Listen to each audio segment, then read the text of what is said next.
Hey, David, it's me, George. How old were you, or no, how old were your children? How old were your boys before you started a college savings plan? Oh my gosh. I felt like late, 12 years old, 14 years old, but still. 12 and 14. hmm So I'm way ahead of the game. I started mine at 1 and 1. Yeah, exactly. Woo! Compounding interest is going to be my friend. Exactly. So you're doing it right. Being able to start in an early age to where you're putting small amounts of just money or assets inside an account to have it compound and being in a safe, secure position is absolutely the way to go. A lot of people, including myself, before I met you, I don't know what to ask. What are you supposed to ask about college savings? And plus, I didn't think I was making enough money to start that. Right. Great questions and valid as well. Many times when we look out for financial help, we go to a bank.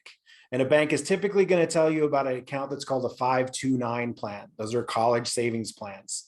And those plans, you really need to be able to make sure you're asking questions like, when can I start to access money out of this plan when you get ready for the distribution portion? Even making sure that you're asking the questions of how much can be withdrawn and for what purposes.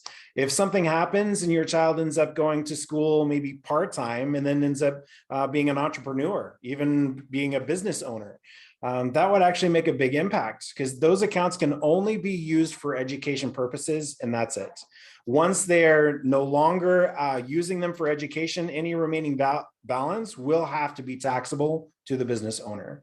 Being inside another account, like the Rockefellers, they did it a smart way. They actually were using a high cash value life insurance policy to be able to grow their money a lot faster and be able to access it for any needs, not just for education.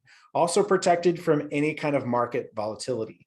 But these are the kinds of accounts that we need help getting the message out to people.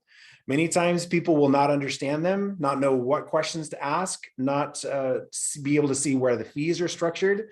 And having more information can definitely put you in a better position. How much does it cost for a consultation, or how much do I have to pay up front as a retainer to talk to a person? Yep. To be able to talk to a financial advisor who's captive for one company, you can pay anywhere from $100 to $150 per hour. Simply working with a non-captive broker, like with me, for example, there are no fees for us actually talking with you. So get an idea of where you want to go and talk with a non-captive broker who can point you in the right direction. And then once you know which company or which policy you're looking for being able to get, then you can go directly with that company to help you out. What if I don't think I'm financially ready? Yeah, a lot of people will actually hold off because they're waiting for the right moments. And unfortunately, that's the detriment. Like, for example, someone starting a policy when a child is age 1 versus starting a policy at age 12 is a big difference. There's 12 years of compounding interest that you've lost. Many times these policies, if you have just $50 putting inside an account, will make a huge difference over 40 to 50 years worth of time compounding. And it's just the idea of starting. If you can just get one starting and then your compounding is starting to work for you. Otherwise, the compounding is working against you.